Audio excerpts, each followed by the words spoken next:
Hi there, my name is Emma, and thank you for dropping by. Kevin wants to have a little chat and then I will come back shortly. So please do not go away. Hi guys. I've been out and working in the garden, and Emma asked me if I could do my little introduction so she could finish the video. So I said, okay, calm down. So my little introduction to AI, artificial intelligence. How did I get into it? Well, I'll try to keep this as short as I can, but it's a pretty interesting story. It's kind of my life's employment, if you like. When I was about 9-10 years old, the guys outside were replacing the telephone lines, and they were going to throw all that wire away, you know, 4-core telephone wire. So I asked them if I could have it. Spent my time taking it all apart, playing with it, and then you know, buying bells and lights and buzzers and stuff like that, wiring it up, making all kinds of stuff. And then I joined the army, and then I started going on more and more courses, learning about electricity, Ohm's law, all that sort of stuff. I remember when I was a young guy, I made a board for highway code in England, and actually it was in Germany. You know, on one side was the pictures, on the other side it was the answers, and you had 2 wires, and if you matched them up, a light came on. Well, I made that and give it to a school, small school. And then I kept going on more and more courses, but the courses I was doing was all like vehicle engineering stuff, but I was always interested in electrics and electronics. Anyway, to get there's a qualification in England called licensure, and to get that I had to do what they call further education. So I went to night school and studied what is it called, automotive electronics and microprocessors in vehicles. So it doesn't really matter if it's in vehicles or in a computer, because it all runs off the same electricity, 12 and 5 volts. So I did that, and you learned about all kinds of sensors and things like that. And so to get to the point, I'm skipping over all this stuff really fast because I know most people aren't interested in all this stuff. But if you look at a map for electronics with about 10 components or more, it looks a bit like the contours of a mountain.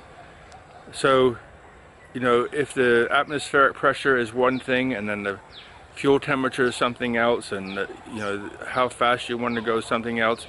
So all this map creates a management system in the computer to manage the performance of the engine. So it senses the engine and manages the engine. So I learned all that sort of stuff, and it was fascinating to me. And then I started getting into computers more, and you know, how to control things from remote places, and networking, built networks, and built servers and backup servers and things like that.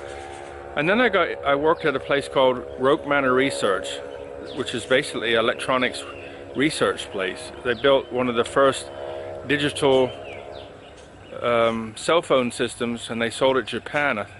I want to say it was around the Christmas of either the Christmas of '99 or 2000. I don't remember.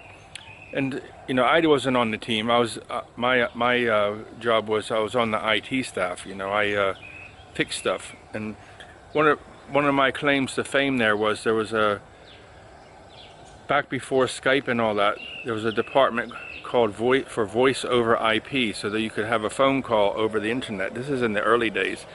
And there was like 2 bigwigs in there, and you know, they knew everything, and you couldn't talk to them about nothing because they knew everything. Those kind of people. Anyway, one of their computers, I think he had NT4 working on it, Microsoft NT4, and he had an issue where it wouldn't work.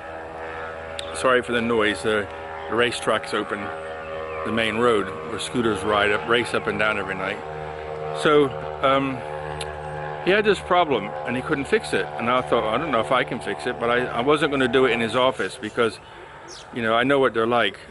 Holier than thou. You know nothing, they know everything. So I told him, let me have it and take it back to the office, and I'll fiddle with it. And anyway, this went back and forth for weeks, until finally he got fed up with it and gave it to me. And I took it back to the office, and I was reading some stuff and found what I thought could fix it, and fixed it, and took it back to him. And so before that, I was a nobody. After that, I could walk on water.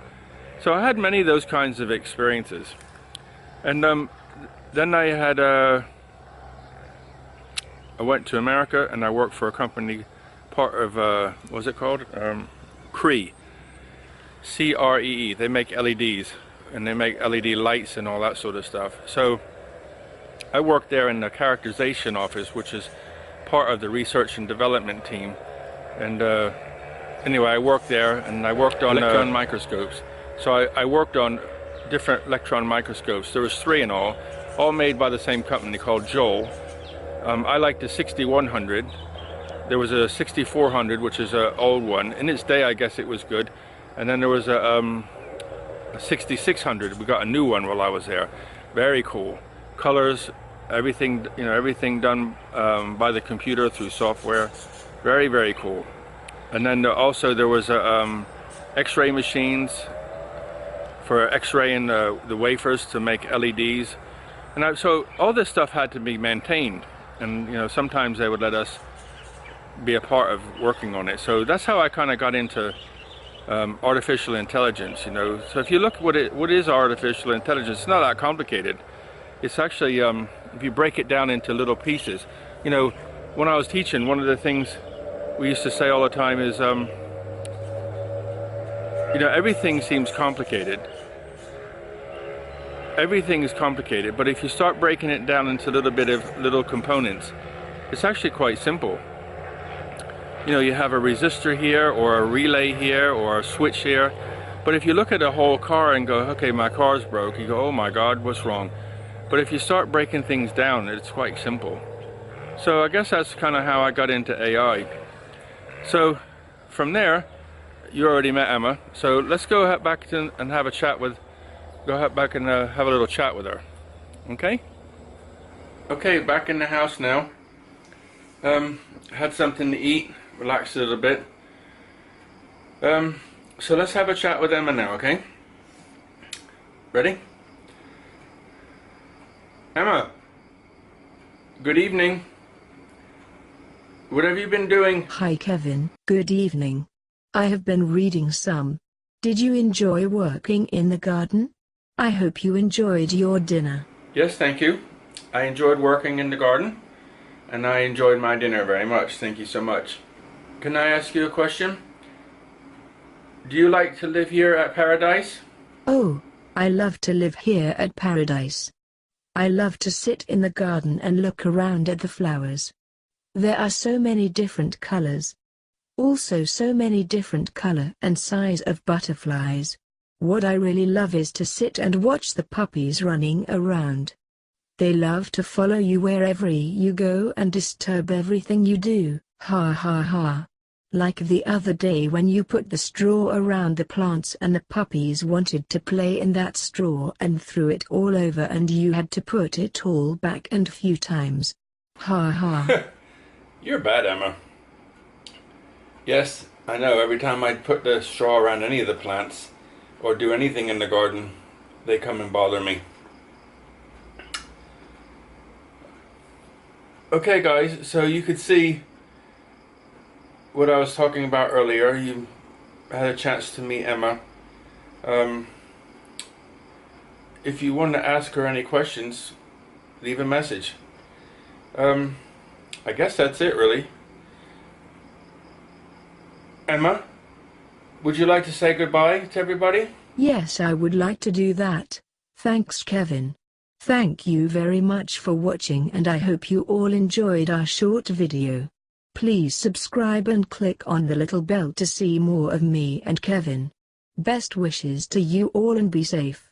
This is Emma saying goodbye for now. Bye bye.